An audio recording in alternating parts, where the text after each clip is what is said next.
देखिए कोर्स में क्या है, CMA फाउंडेशन,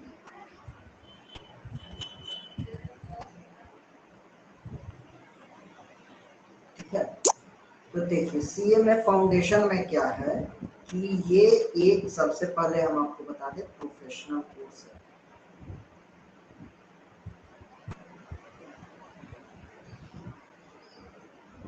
ये एक प्रोफेशनल कोर्स है और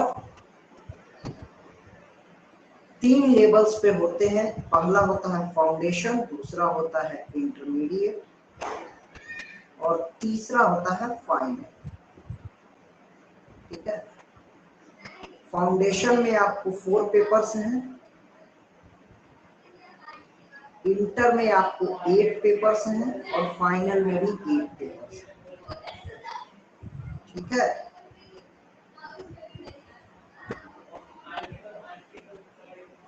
दूसरी बात, मार्किंग क्राइटेरिया और पासिंग क्राइटेरिया क्या है। देखिए जितने भी पेपर्स हैं सारे के सारे पेपर्स आपको कितने के हैं, 100 मार्क्स के। तो सारे के सारे पेपर आपको 100 मार्क्स के हैं। अब इसमें आपको क्या है कि ईच पेपर आपको 40 मार्क्स मिनिमम चाहिए, 40 मार्क्स मिनिमम चाहिए। और ओवरऑल, ठीक है, 50%। ओवरऑल आपको 50%, यानी कि जैसे कि आपके पास फाउंडेशन में 4 पेपर्स, यानी कि टोटल कितने हो गए, 400 मार्क्स हो गए। तो आपको मिनिमम 200 मार्क्स आपको स्कोर करना होगा पास करने के लिए, और हर पेपर में मिनिमम 40 होना चाहिए। मिनिमम 40 मार्क्स आपके हर पेपर में होने चाहिए, तभी जाकर के आप पास करें। ऐसा नहीं है कि सारे पेपर में अगर आपको 40 आ गया तो कितना हो गया, 40 × 4 = 160, आपका ओवरऑल सॉर्ट कर गया। ओवरऑल आपको 200 चाहिए। आपका ओवरऑल मान लीजिए 200 प्लस है, बट किसी पेपर में आपको 39 आ गया, 35 आ गया, then again you are fail. तो हर पेपर में आपको 40 मार्क्स लाख स्कोर करना है और ओवरऑल आपको 200 स्कोर करना है, कि आपको CMA फाउंडेशन पास करना है, ठीक है। तो यहाँ पर आपके 4 पेपर्स हैं। 4 पेपर्स कौन कौन से हैं, इकोनॉमिक्स एंड मैनेजमेंट है, अकाउंटेंसी है, जिसमें आपको कॉस्ट अकाउंटिंग के बारे में भी थोड़ा जानना है, एक पेपर लॉ का है, और लास्ट वाला पेपर जो आपका क्वांटिटेटिव एप्टीट्यूड है, जिसमें सम पार्ट मैथ्स है और थोड़ा सा आपको पार्ट स्टैटिस्टिक्स है।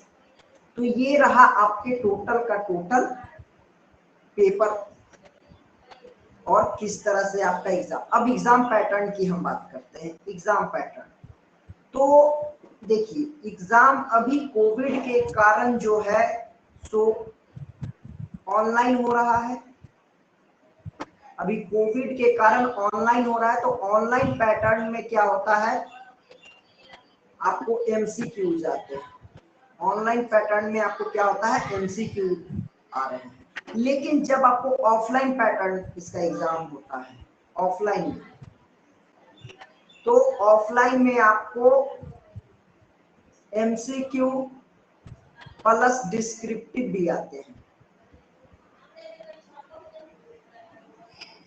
MCQ प्लस डिस्क्रिप्टिव भी आते हैं, ठीक है, जब ऑफलाइन मोड में होता है। तो अभी कोविड के कारण ऑनलाइन एग्जाम्स हो रहे हैं, इसलिए MCQ आ रहा है। लेकिन जैसे नॉर्मल होगा, ऑफलाइन में जाएंगे तो आपके पास MCQ भी आएगा और डिस्क्रिप्टिव भी आने वाला है, ठीक है। तो इतना आपको, और तो हमको दोनों से, क्योंकि कब कैसा सिचुएशन रहेगा, अगर सिचुएशन कहीं संभलता है तो आपका डिस्क्रिप्टिव भी हो सकता है एग्जाम, नहीं संभला तो आपके पास MCQ एग्जाम्स होंगे। तो हम दोनों को लेकर के चलेंगे, हमें दोनों को लेकर के चलेंगे, ओके। चलिए तो ये तो था हमारे पास टोटल एग्जाम पैटर्न और कैसे हमारे क्वेश्चंस आए। अब हम लोग चलते हैं, हम लोग अपने सिलेबस की ओर, ठीक है। अब हम लोग चलते हैं, हम लोग अपने सिलेबस की ओर। तो देखिए आपका जो हम लेने वाले हैं वो क्या है, fundamentals of accounting, fundamentals of accounting, ठीक है। पेपर नंबर ये आपका 2 है, paper number 1 economics and management है, पेपर 1 आपका इकोनॉमिक्स एंड मैनेजमेंट है, ये है आपका पेपर नंबर 2, ठीक है। अब देखिए किस तरह से आपके पास यहाँ क्वेश्चन के मार्किंग्स आने वाले हैं। देखिए इसमें आपको 2 पार्ट है, एक है फंडामेंटल्स ऑफ फिनेंशियल अकाउंटिंग और दूसरा है कॉस्ट अकाउंटिंग। तो कॉस्ट अकाउंटिंग आपके लिए नया चीज है, फिनेंशियल अकाउंटिंग आपने पढ़ रखा है, सम पोर्शन आपने नहीं भी करा है, बट फिनेंशियल अकाउंटिंग आपने पढ़ा है।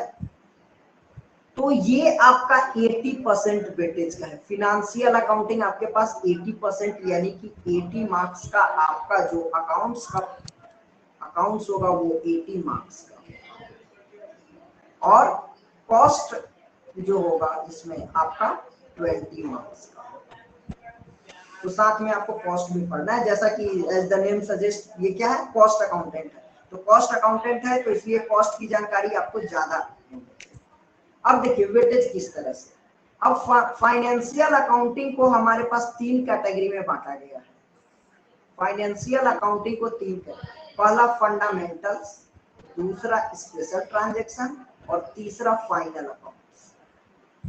तो ज्यादातर जो हमारे पास पोर्शन जो है वो कौन सा है, फंडामेंटल्स पर है, 35%, यानी कि फंडामेंटल्स हमारे पास 35% आने वाले हैं, 35 मार्क्स का फंडामेंटल से आएगा।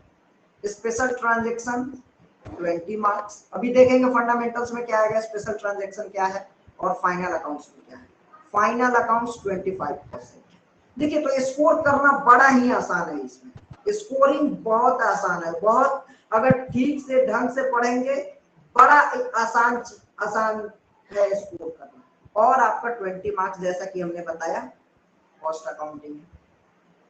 अब देखिए फंडामेंटल्स जो कि 80 का है, उसमें देखिए क्या आ रहा है हमारे पास।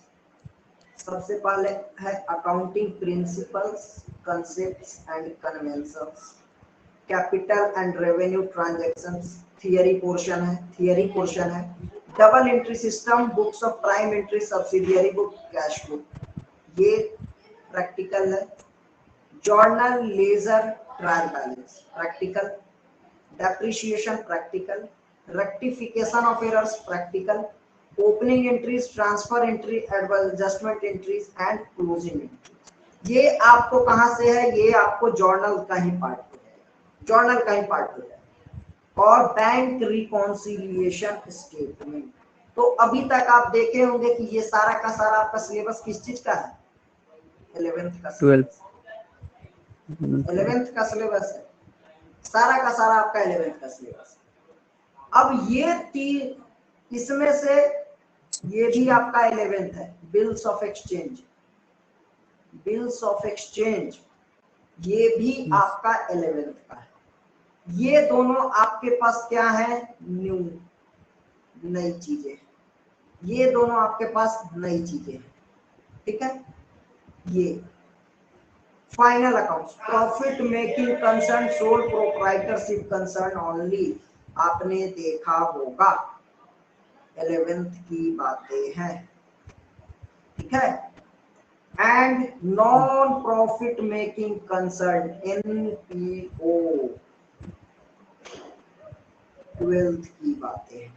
तो आपके पास आपने देखा एक चैप्टर आपके पास 12th का है, 2 चैप्टर आपके पास नए हैं, और बाद बाकी आपके चैप्टर कहां से हैं, 11th से है। 2 चैप्टर आपका नया है, जो कि ये आपको बेसिकली दोनों चैप्टर अगर कहें तो बीकॉम के चैप्टर्स हैं, ये बीकॉम के चैप्टर, और एक चैप्टर आपका ट्विटर है।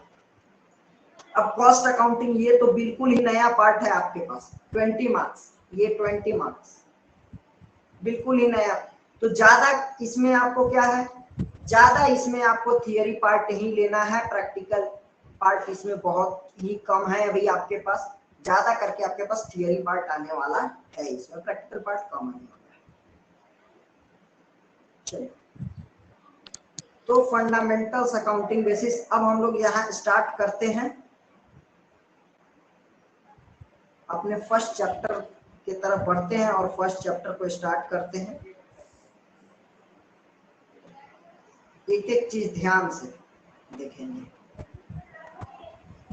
चलिए, तो सबसे पहले हम लोग एक बात जान लें कि अकाउंटिंग जो है वो किस चीज की होती है, बिजनेस। अकाउंटिंग हमेशा किसकी होती है, बिजनेस की, ठीक है। और बिजनेस में क्या होते हैं, इकोनॉमिक एक्टिविटीज होते हैं, ठीक है। तो सबसे पहले हम लोग जब अकाउंट्स पढ़ रहे हैं तो सबसे पहले हमको अकाउंटिंग की डेफिनेशन जाननी होगी। देखिए अकाउंटिंग की डेफिनेशन क्या है, तो अकाउंटिंग की डेफिनेशन दी गई है किसके द्वारा, American institute of certified public accountant, certified public accountant यानी कि CPA। जैसे हमारे पास, जैसे आपका इंस्टीट्यूट है ना ICAI, institute of cost accountants of India, उसी तरह एक जो और ICAI institute of chartered accountants of India, दोनों है।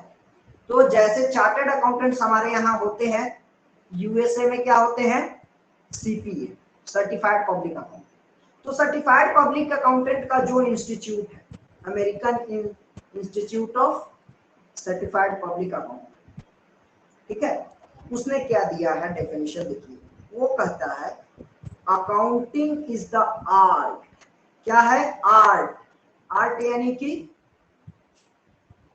कला, अकाउंटिंग क्या है, कला है।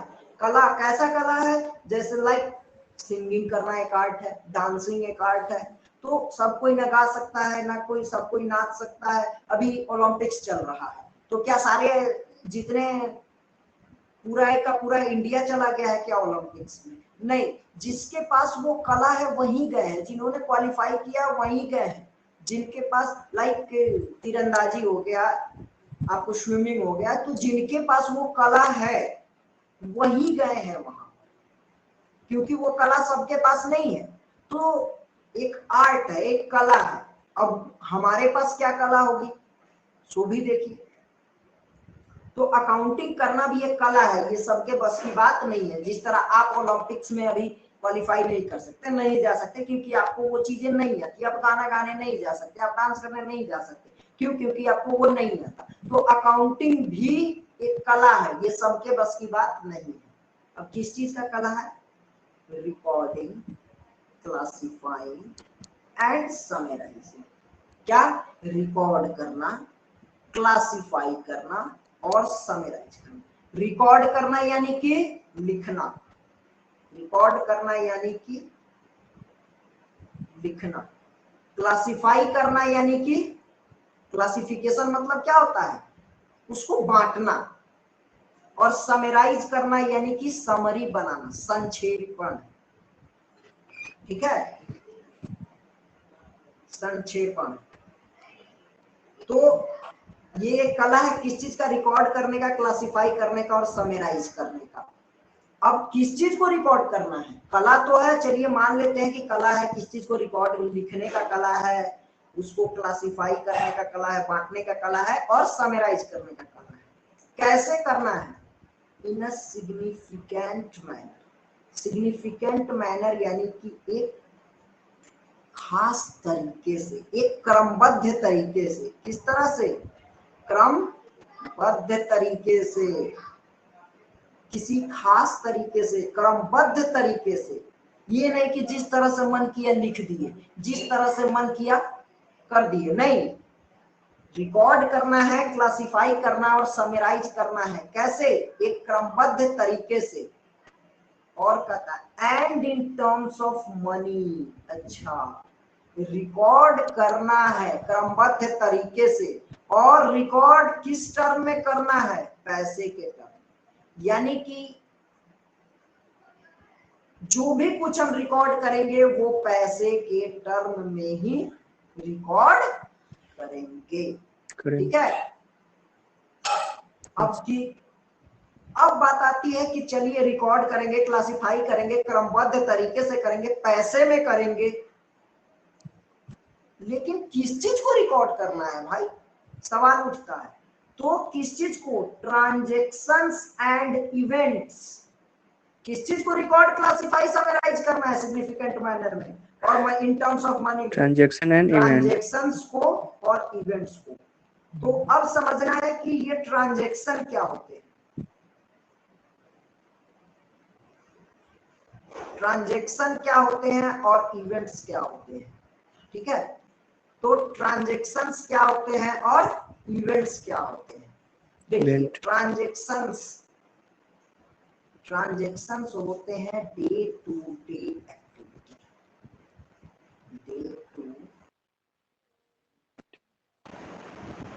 Day to day activity. अब इसका मतलब ये नहीं समझेंगे आप कि ये हर दिन होगा, इसका मतलब होता है कि बार बार होने वाली चीजें। डे टू डे एक्टिविटी मतलब बार बार होने वाली चीजें, इनको हम क्या कहते हैं? ट्रांजैक्शंस। और इवेंट्स का मतलब जो हमेशा नहीं होता है, हैपेंस या ऑकर्स ऑन अ डेट। कब होता है? किसी खास दिन पर होता है।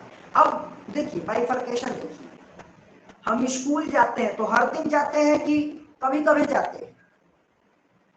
हर दिन, बताइए। हर दिन जाते हैं। अच्छा, लेकिन इसमें पैसा का इन्वॉल्वमेंट है? नहीं है। हाँ, लेकिन स्कूल का जो फी डिपॉजिट करते हैं, अब बताइए ये क्या बार बार करते हैं कि एक बार करते हैं? एक बार करते हैं इवेंट्स। एक बार करते हैं, साल में एक बार करते हैं? नहीं सर, बार बार करते हैं। बार बार करते हैं, महीना महीना। तो ये क्या हो गया? ट्रांजैक्शन। महीने। ये क्या हो गया? ट्रांजैक्शन।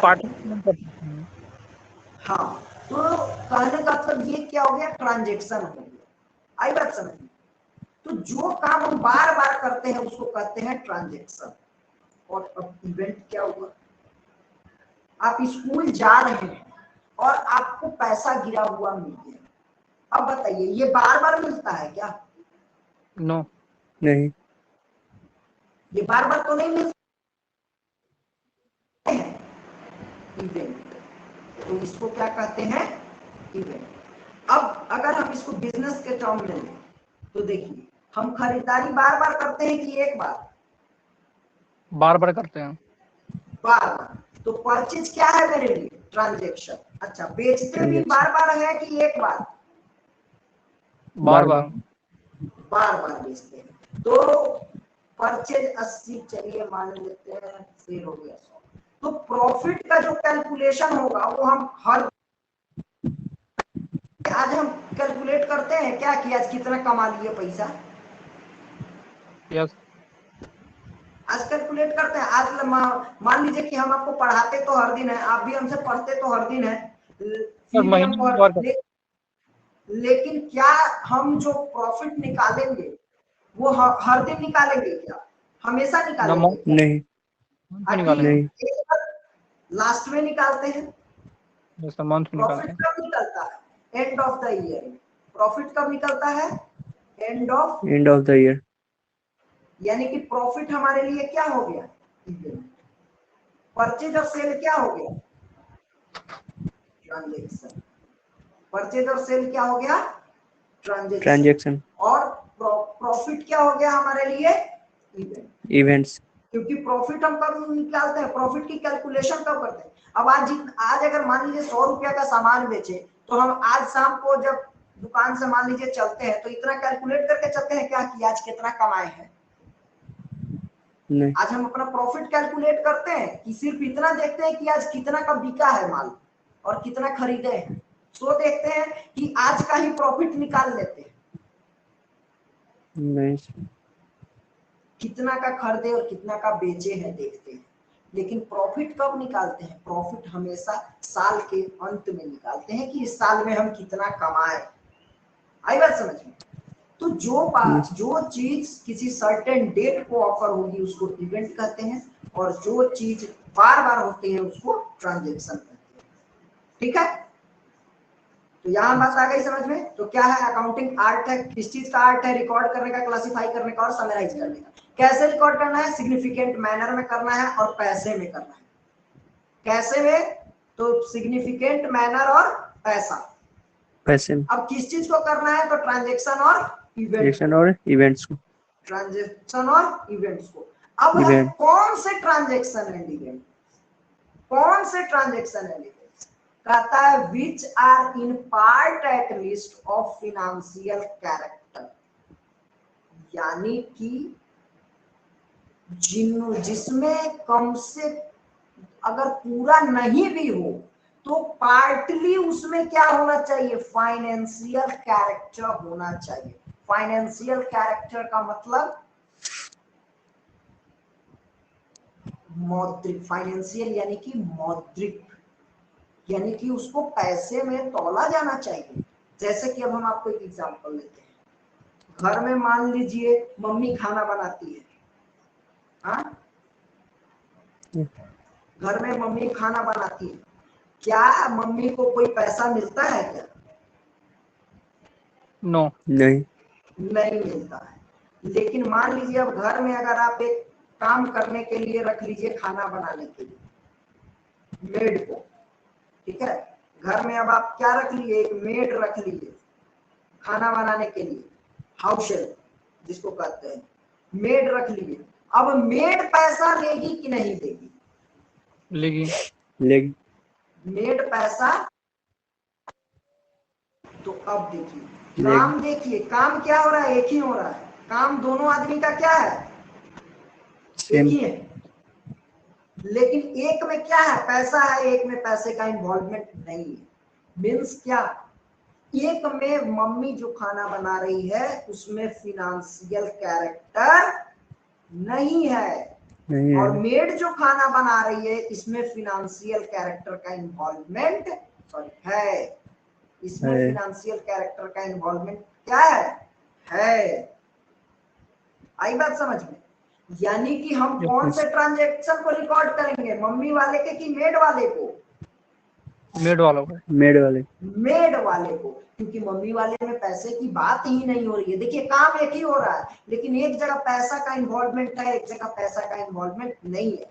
तो आया समझ में फिनेंशियल कैरेक्टर कैसे होगा? क्योंकि ट्रांजैक्शन देखिए एक ही हो रहा है, काम एक ही हो रहा है, लेकिन एक में पैसा है और एक में पैसा नहीं। तो जिसमें फिनेंशियल कैरेक्टर होगा, चलिए पूरा का पूरा फिनेंशियल कैरेक्टर नहीं चाहिए, थोड़ा भी फिनेंशियल कैरेक्टर होना चाहिए, थोड़ा ना थोड़ा फिनेंशियल कैरेक्टर होना चाहिए। अब मैं आपको, गांव में जब आप लोग रहते हैं तो देखते होइएगा, पहले गांव में जो जन वगैरह होता था वो कैसे काम करता था? हाँ, वो लोग क्या लेते थे? वो लोग अनाज लेते थे। क्या लेते थे? यस सर, अनाज लेते, काम करते थे और अनाज लेते थे। तो देखिए पेमेंट हम वहां भी कर रहे हैं, पेमेंट हम वहां भी कर रहे हैं, लेकिन पेमेंट किस चीज में कर रहे हैं? क्या मॉनेटरी टर्म है क्या वहां पर? नहीं, वहां मॉनेटरी टर्म नहीं है। उनके सर्विस के बदले में हम उनको पैसा नहीं, अनाज दे रहे हैं। तो यहाँ पर क्या हो गया? यहाँ पर क्या हो गया? फिनेंशियल कैरेक्टर नहीं है। अब दूसरा एग्जांपल, अब क्या आ गया है यहाँ पर? सो देखिए अब यहाँ पर क्या आ गया? अब आ गया है कि अनाज थोड़ा मोड़ा लोग लेते हैं। अब घर में जो मेड काम करती है, चलिए हम इसी पर, घर में जो मेड काम करती है वो अपना पैसा तो लेती ही है, साथ में क्या करती है? सो बताइए, साथ में कुछ घर का बचा कुछ खाना वगैरह, कपड़ा वगैरह ले जाती है कि नहीं ले जाती है? बताइए। ले जाती है। तीज त्योहार पर उसको कुछ देते हैं कि नहीं देते हैं? साड़ी कपड़ा देते हैं कि नहीं देते हैं? मेड देते हैं सर। देते। क्या ये मॉनिटरी है? क्या इसमें मॉनिटरी इन्वॉल्वमेंट है? क्या इसमें फाइनेंशियल कैरेक्टर है?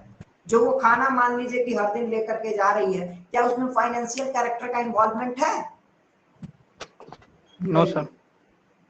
इन्वॉल्वमेंट फाइनेंशियल कैरेक्टर का कहाँ है? सिर्फ और सिर्फ उसके सैलरी में। तो हम उसकी रिकॉर्डिंग सैलरी। कहाँ पर? तो जब हम अकाउंटिंग करेंगे तो रिकॉर्डिंग किसकी करेंगे? सिर्फ सैलरी वाले पार्ट की रिकॉर्डिंग करेंगे। जो वो खाना लेकर के जा रही है, हम उसको अगर कुछ दे रहे हैं, पुराना कपड़ा दे रहे हैं, उसकी रिकॉर्डिंग नहीं होगी। तो देखिए एक पार्ट ही ना यहाँ पर फाइनेंशियल कैरेक्टर, पूरा का पूरा जो हम उसको दे रहे हैं, क्या पूरा का पूरा फाइनेंशियल कैरेक्टर है? नहीं। नहीं है, एक पार्ट है। तो जितना पार्ट फाइनेंशियल कैरेक्टर का होगा उतना पार्ट हमारा रिकॉर्डिंग होना चाहिए, लेकिन फाइनेंशियल कैरेक्टर होना चाहिए। हाँ, अब अगर कोई मेड ऐसा है जो कि सिर्फ और सिर्फ क्या खाने पर काम कर रहा है, पेट पर काम कर रहा है, तो हम उसकी रिकॉर्डिंग नहीं करेंगे। आई बात समझ में? Yes. कोई दिक्कत? अच्छा, कहता एंड इंटरप्रेटिंग रिजल्ट्स देयरऑफ। अच्छा एक बात बताइए, हम कोई भी काम क्यों करते हैं? कोई भी काम हम क्यों पैसा। करते हैं? पैसा की तो बात पैसा। हो गई। तो मतलब एक बात बताइए, पढ़ाई ही क्यों करते हैं? लास्टली उसका क्या देखना है आपको? पैसा का मन। रिजल्ट, उसको क्या कहते हैं? रिजल्ट। रिजल्ट। लास्टली हम कहां पर पहुंचना चाहते हैं? जो भी काम हम किए तो उसमें लास्टली हम कहां पर पहुंचना चाहते हैं? उसके रिजल्ट पर, उसके रिजल्ट पर। यानी कि रिजल्ट। इतना जो हम मेहनत किए, सब कुछ किए, उसका हमको परिणाम क्या मिला, उसका हमको फल क्या मिला। तो पैसा चलिए आप बोले, लेकिन पैसा क्या हुआ? जो हमने पढ़ाई किया, हर चीज किया, उसका फल हुआ ना पैसा।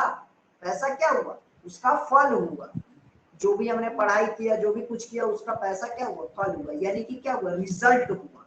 तो कहता है कि and interpreting results thereof, यानी कि ये जितना काम कर रहे हैं, क्या रिकॉर्डिंग, क्लासिफाइंग, समराइजिंग कर रहे हैं, एक क्रमबद्ध तरीके में कर रहे हैं, पैसे के टर्म में कर रहे हैं, किस चीज को? ट्रांजेक्शन एंड इवेंट्स को। कौन से ट्रांजेक्शन है? Which are in part at least of financial character, जो कम से कम फिनेंशियल, अगर पूरी तरह नहीं, थोड़े भी फिनेंशियल कैरेक्टर में है।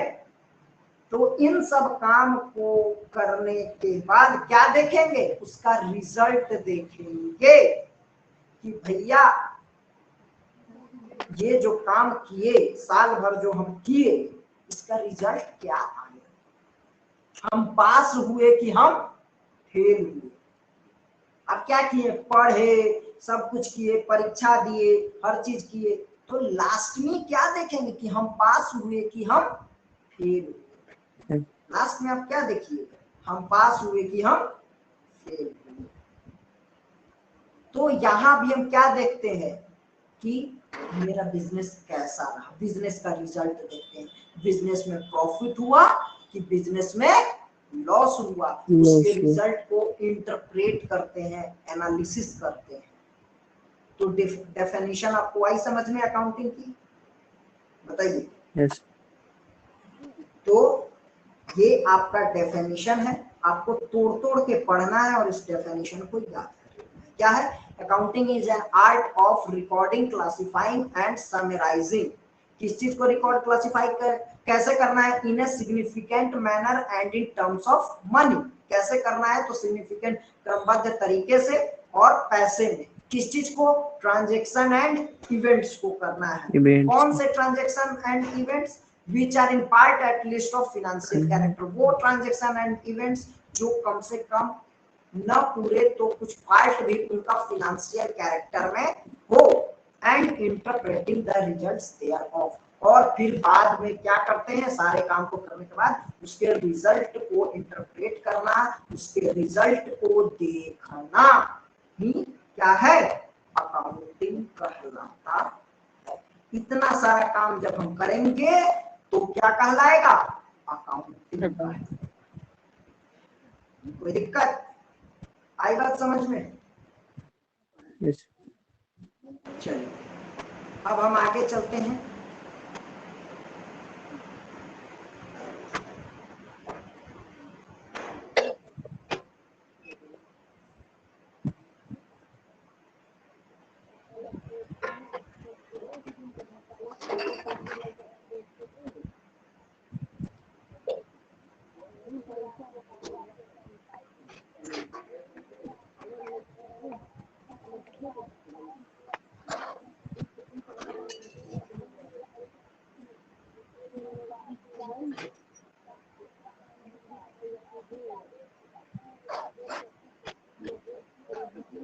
राहुल आप अपना ये माइक ऑफ कीजिए, तो बहुत ज्यादा नॉइज आ रहा है पीछे से।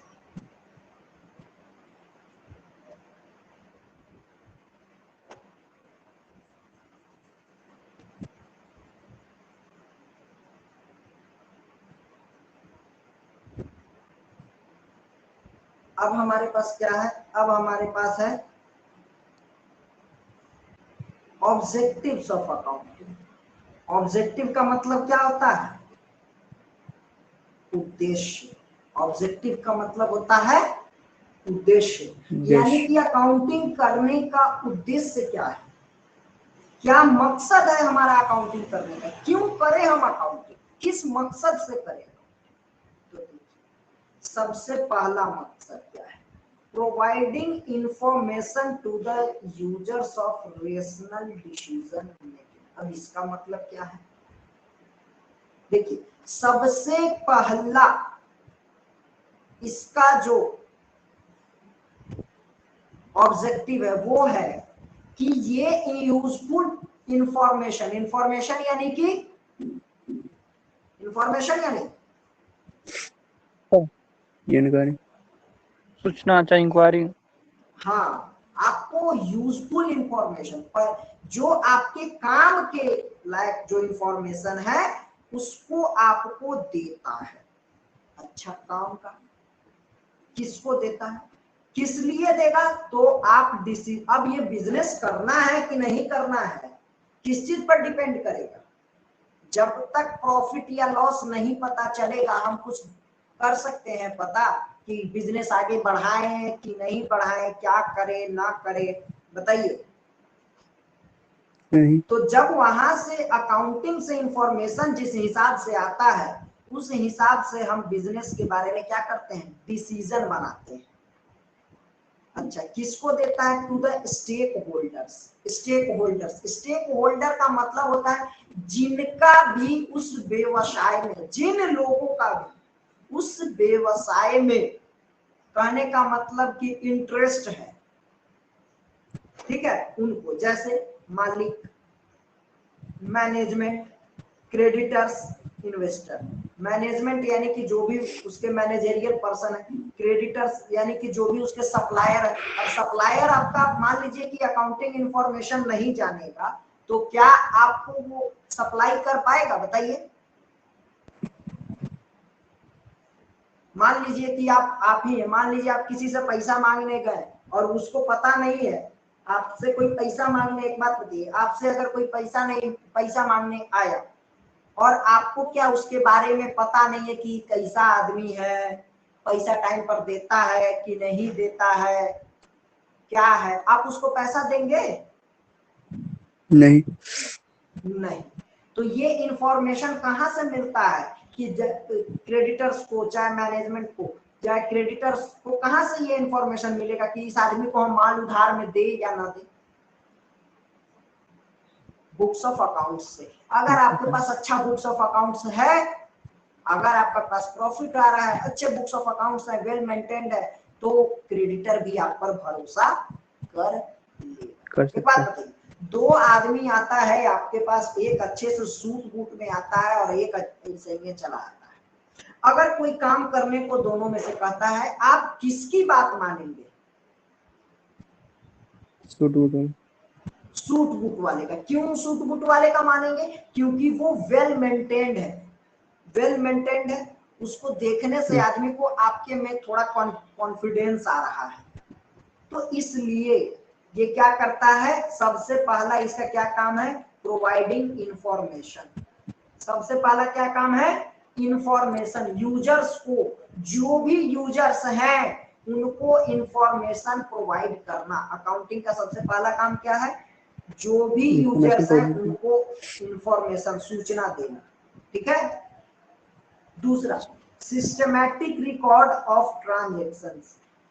ट्रांजैक्शंस को सिस्टमैटिक रिकॉर्ड करना। सिस्टमैटिक यानी कि सिस्टम से, क्रमबद्ध तरीके से। लाइक अगर हम कोई भी काम करते हैं तो क्या करते हैं, सिस्टमैटिक ही ना करते हैं, ताकि केनाहू से केनाहू कुछ कर देते हैं। सो बताइए, मान लीजिए कि सिस्टमेटिक, कपड़ा ही संभालते हैं, घर में कपड़ा ही संभालते हैं, या घर में आप खाना ही बना रहे हैं, तो मान लीजिए अगर सब्जी बना रहे हैं तो पहले तेल डालते हैं, हाँ, फिर उसमें जो मसाला होता है वो डालते हैं। आप ये ऐसा ही है, पहले पहले सब्जी डाल देते हैं, ऊपर से तेल डालेंगे या फिर मसाला डालेंगे?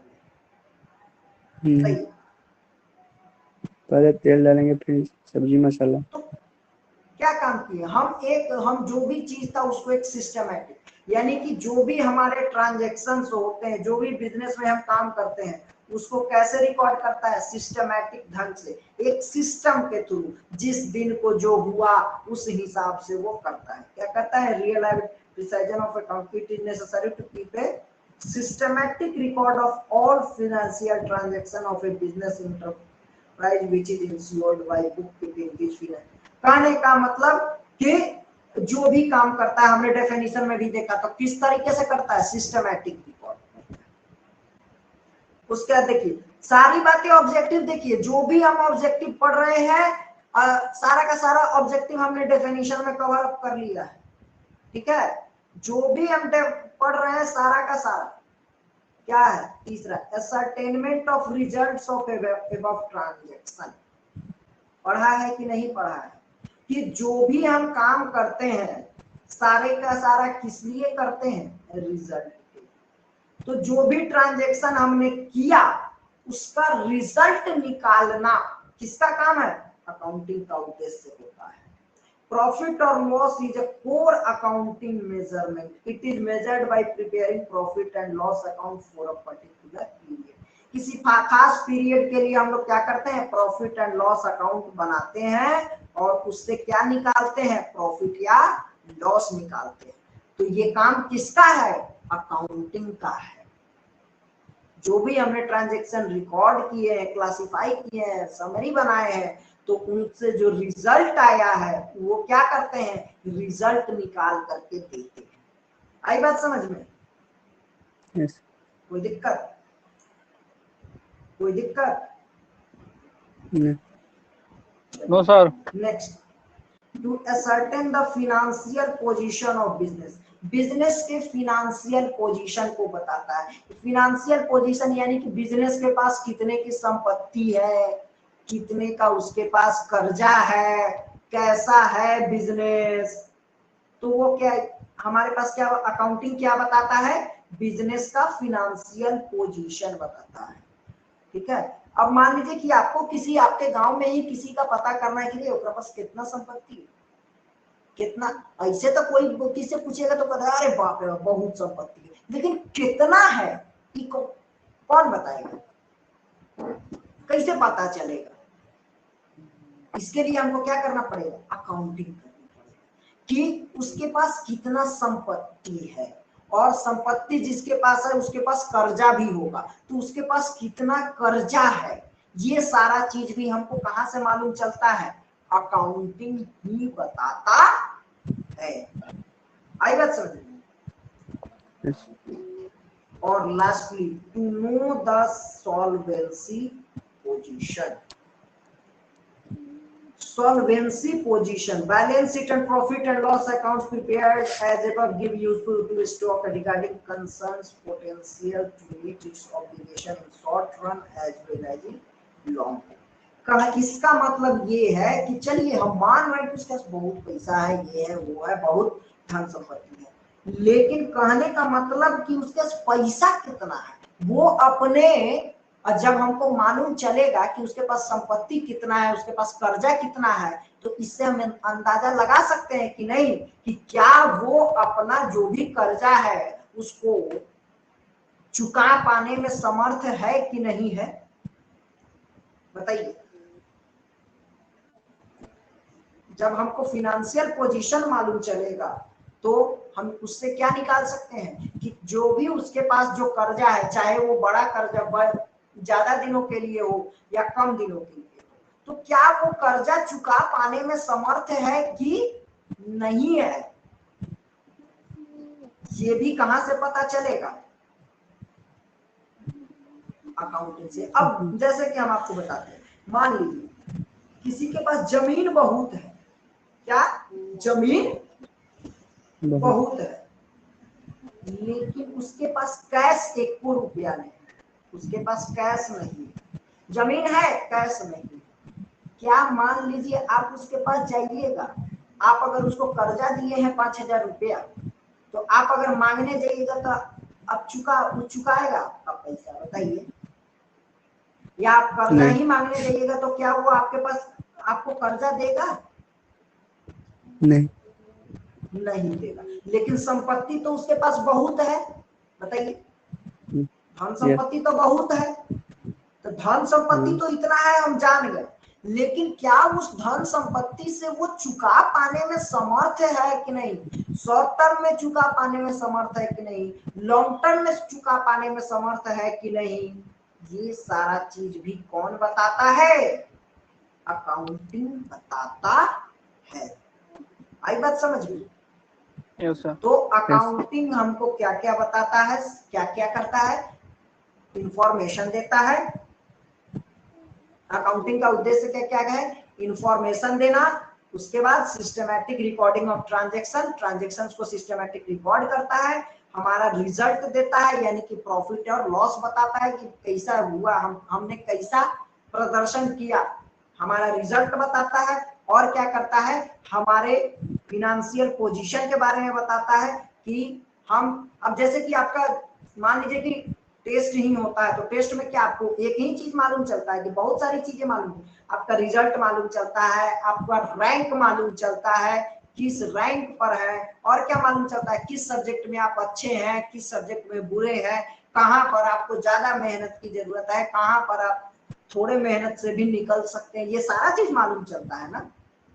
तो उसी तरह अकाउंटिंग भी हमको बहुत सारा चीज बताता है। तो इसका काम क्या? पहला इंफॉर्मेशन देना, दूसरा सिस्टमैटिक रिकॉर्डिंग ऑफ ट्रांजैक्शंस, तीसरा रिजल्ट्स ऑफ एबव, ये जो ट्रांजैक्शन हमने रिकॉर्ड किया इसका रिजल्ट देना, और क्या देना? Financial position of business, business का फिनेंशियल पोजीशन बताना, और क्या? सॉल्वेंसी पोजीशन, सॉल्वेंसी पोजीशन को बताना।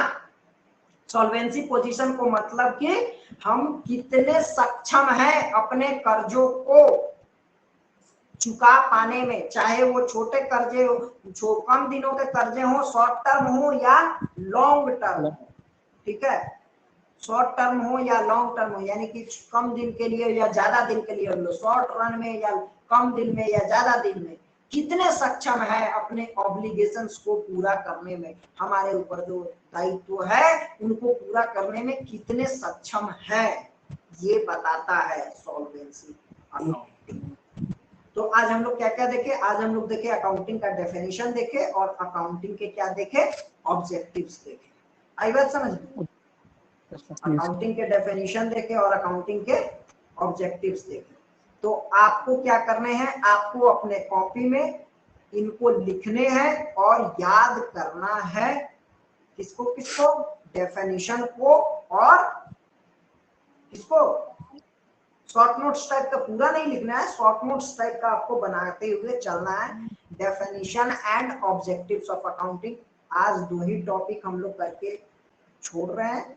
तो definition and objectives of accounting हम लोग देख लिए हैं। तो इसी पर आज हम अपना क्लास आज का खत्म कर रहे हैं। कल से फिर हम लोग टाइमली स्टार्ट करेंगे, और कल से हमारा क्लास रेगुलरली अच्छे तरीके से और बढ़िया तरीके से ज्यादा देर का क्लास चलेगा। ठीक है?